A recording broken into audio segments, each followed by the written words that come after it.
Ain't no half step on Marcus J. Speaking of that, what I want to get into, Dub, I want to get into what happened in Wisconsin over the weekend. You got activists that are protesting for a third day in Madison, Wisconsin, over the fatal shooting of an unarmed black teenager by a white police officer. It happened again.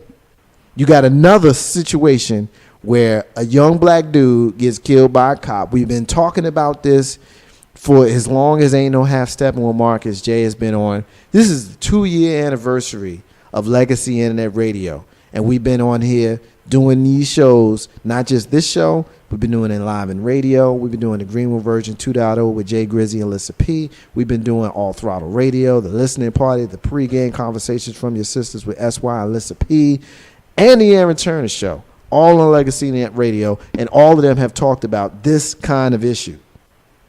Cops killing black kids, man. 19-year-old kid now, Tony Robinson Jr., shot in Madison, Wisconsin, which is the capital, on Friday evening by Officer Matt Kinney, who responded to calls about a man dodging cars in traffic who had allegedly battered another person. 45-year-old officer pulled his gun and killed this kid. What you got on this, Dub, man? We got some commentary that we need to get into. We got the crew here. We got Sabrina. We got Big Bro Joe. We got Miss Tony. K-Dub is speaking. What you got, man? All right. Well, what I'm gonna say is that there's a lot of underlying. Well, I won't say a lot of underlying things, but you and I discussed this earlier, and we had an idea. Well, better yet, you gave me an idea of how you think that the spin will actually come off. But what I do like about this is that there hasn't been any type of violence, and it's a lot of the youth of the community that's protesting is very peaceful, and they actually, if I'm not mistaken, today all of the kids simultaneously walked out of school, and they all marched to the Capitol building, and they said that this was one of the largest demonstrations that Capitol building has had. And again, it's peaceful, and what's going to be ironic about this, not ironic, let me not say that, but what's going to be different about this amongst other cases like this is that in the state of Wisconsin, I believe that all police shootings such as this are reviewed by independent agency. So the police department is not involved. None of those particular entities are involved. So maybe, we'll see exactly what may happen.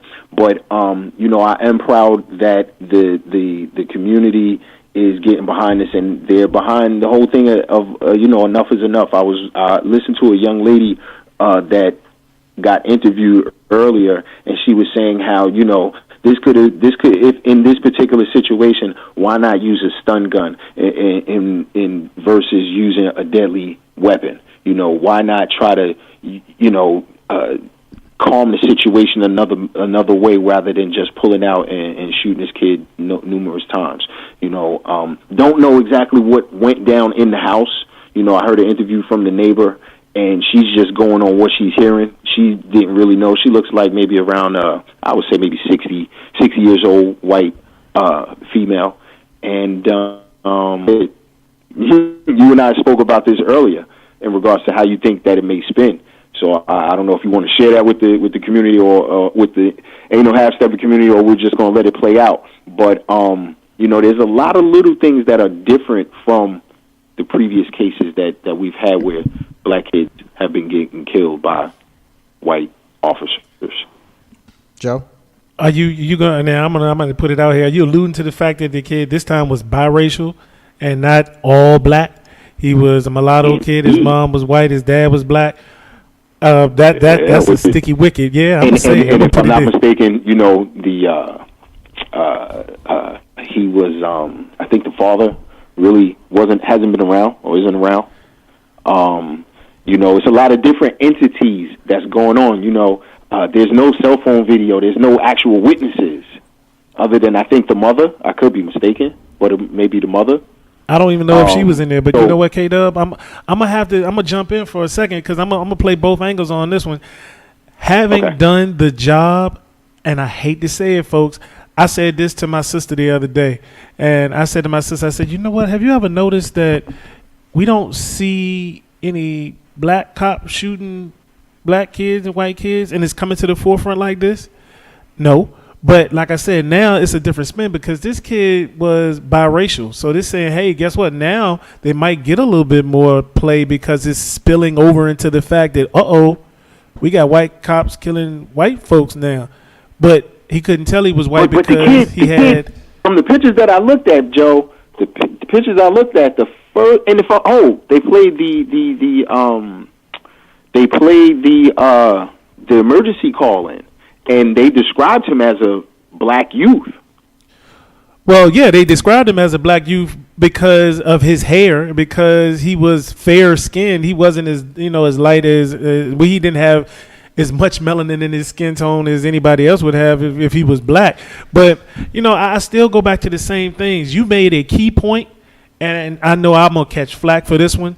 But we don't know what happened in that situation. We weren't in that room.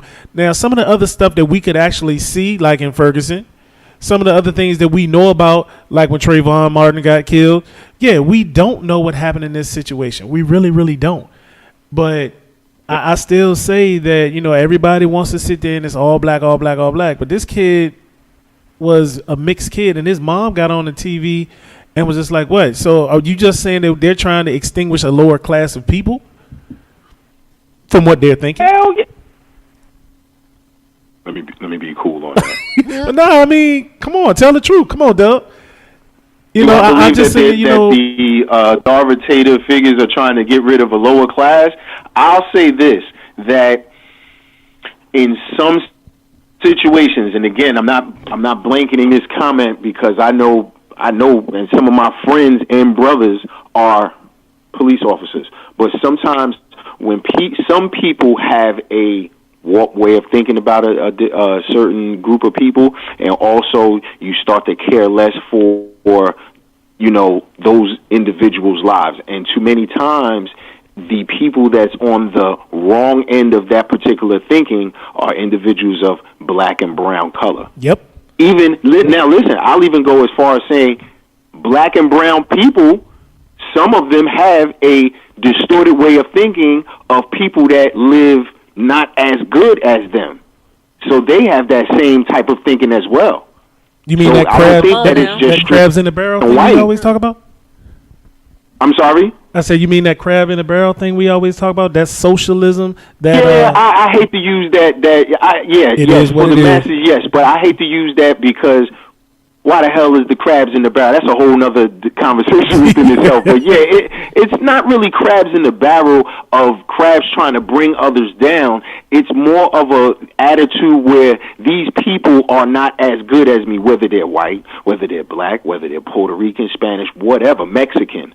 You know what I'm saying? It's just it's more of a mental state, and a lot of times, more times than not, the people that are looked down upon are people of black and brown color. Tony, jump in. I actually was having a conversation with my uncle yesterday, who is in his early 60s. And, we were just talking about the sense of entitlement that, some Caucasians tend to have over everyone. White folk. We were talking about... We're not going to do that politically correct stuff here. White folk. White folks. There you go. We were talking about, we went back as far as, Native Americans, and just all over the world, how that sense of, we don't care who you are, what you have, we're now here and it's going to be ours and we're going to have dominion over you and everything that you thought was once yours.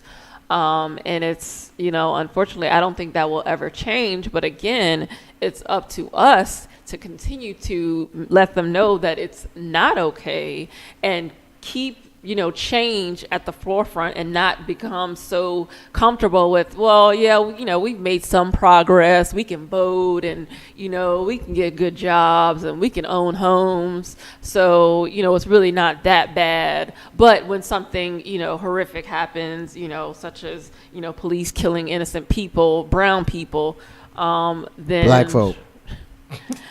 Then we want to, get upset. So, it's just... It's unfortunate that this keeps on happening over and over and over again, but we just can't let it fall to the wayside. We have to keep on moving. Well, Dub, you alluded to earlier the conversation that you and I had earlier on, and be in the interest of it being organic and me and you keeping it 100.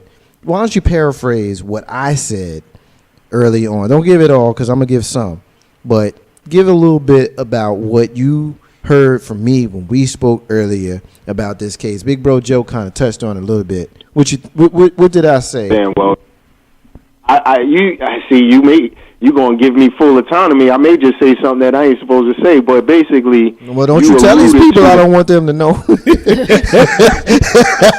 Get a little bit.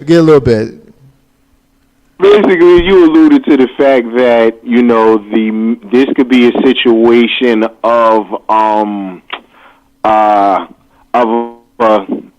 hey type of scenario, and meaning that certain things can happen in favorable, and you can say, hey, all right, they did it the right way at this one particular time. And I think that you think that kind of sums up our conversation. Not even a little bit. I'm gonna just go ahead and put it out there. What I said, I basically said what Joe said, and you want me to really put it all the way out there? I'm gonna do it. I'm gonna do it, and I appreciate your attempt to protect your brother. But basically, what I said was, you got a black dude that they said was a black dude who was killed by a white officer, and immediately they announced who the cop was. That almost never happens. They immediately said this was Officer John Smith. That almost never happens. It took us forever to find out who Darren Wilson was. That's the first thing. Second thing was, if you pay attention to the crowd of people, they was almost all white. It was mostly white people out there. And his best friend, who I understand, because my best friend, when I was 16 years old, she died. She got stabbed in the heart in the street. And I remember the pain that I felt when Stephanie Glover died. K-Dub, you remember Stephanie Glover. You remember how close we were to her. And you remember how heartbreaking it was when she got stabbed in the heart and we died. And she died. Yep. Yeah. And so I understood that little boy on the news crying. The next thing I saw was his mother. And she was white. It doesn't matter that she was white in some senses, but in other senses, it does matter, because there was no mention of his black father at all, other than the fact that he was black. So if we seen his white mother, then we know he's black, right? So you got a lot of people who are moderate to racist, meaning you're moderate, you act like you're not racist, but if you're around your people and you feel comfortable, you're going to say some racist stuff. That's what I mean by when I say moderate to racist. So you moderate to racist people going to call me a race beta, and you're going to call me racist by the next thing that I'm about to say. That's fine, because if you got a problem with it, call me at 804-402-2893, and we can talk about it. Or hit me on Facebook, or hit me on YouTube when you're listening to this 6 months from now, when you hear that I'm actually right about what I'm about to say. But basically what you're going to find is the fact that he had a conviction for armed robbery already at 19 years old came out, but it will not be a part of the narrative. It will not be part of the narrative. The fact that he has a white single mom will be part of the narrative, and the fact that he has an absentee dad will be a part of the narrative because he's black. What's going to happen is this police officer is going to get fried. He's going to be the first of the police officers on a grand scale, on a national scale, to be tried and convicted for killing a black kid in the street. And you're going to get a lot of people that's going to be so happy. They're going to be like, oh, yeah, we got justice. Yeah, guess what? You got a white mama. That's going to be the reason. The justice is going to be for that reason. And I know that sounds jacked up to some of you, and that's fine. You got a problem with what I'm saying. Again, I ain't hard to find. I'm here every Monday at 7 o'clock at 804-402-2893. But that's what's going to happen. And they're going to have an opportunity to take this woman's child away.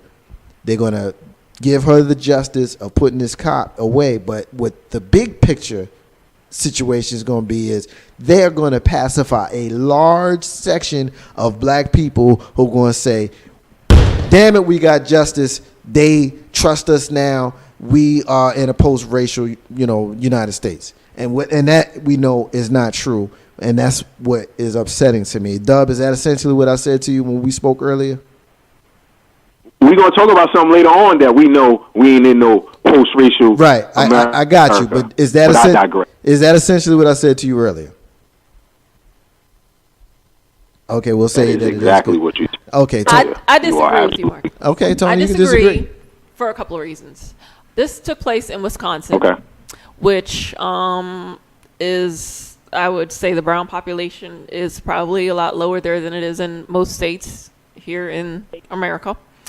So I would imagine that this white woman who had this child by a brown man is probably not looked upon favorably in the community anyway, at least especially the white people. Second, this officer who killed this young man actually was involved in a previous accident in 2007 where he shot and killed someone else and was actually commended in that incident. Apparently this suspect brandished a weapon which turned out to be fake, like a toy gun, and was killed by the same officer. Was he white? Was commended. The one he shot? The article does not say that.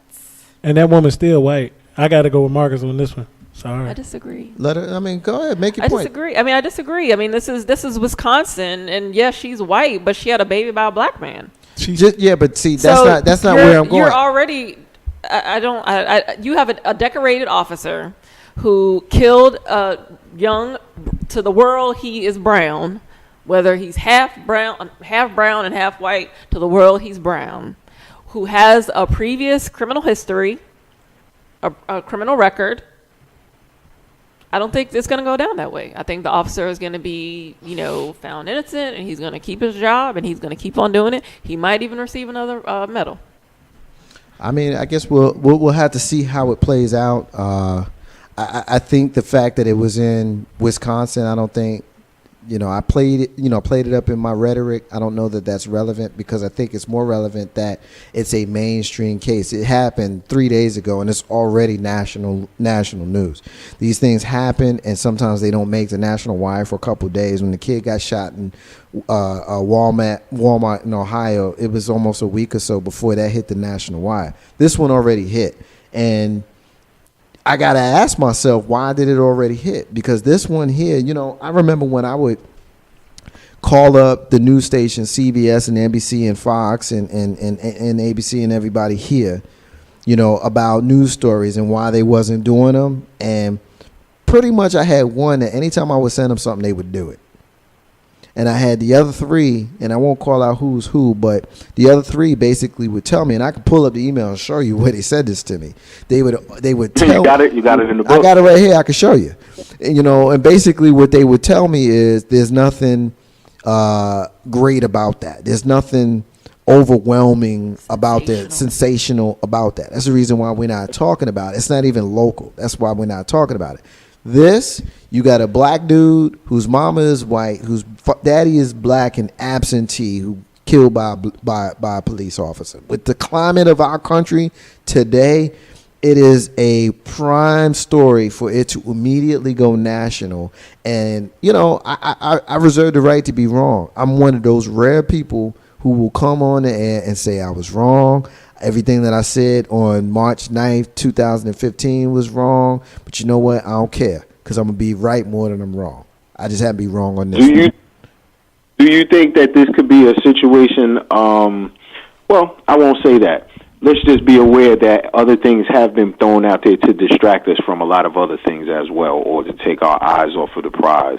So, it's unfortunate what happened to this young kid or what have you, but also let's make sure that we out here looking with our third eye and listening with our third ear to scenes, are also questioning everything that we see, everything that we hear. Keep in mind distractions. I mean, you see what happened on Trayvon Martin the day that he was I believe he was killed, or was it his birthday? I could be confused, but they had this whole thing on the internet, I believe, about some damn dress. Yeah. I mean, it's always like that with the distractions and stuff, but it is what it is. I mean, like I said, you got the moderate to the racist who will tell you that even though you've got a history of being disrespected, that you're the one that's the problem, you're the one that's the race beta, and oftentimes you get people that have succumbed to that pressure and that bullying. And I think that is a big part of the problem that we have at our community, because we don't have a lot of people that stand firm with their body erect, face in front, and making sure that the rhetoric that they speak with their voice projected loudly and confidently. And oftentimes we don't do that, because all we need is someone to say something back to us a little bit strong, and you know what? They must be right.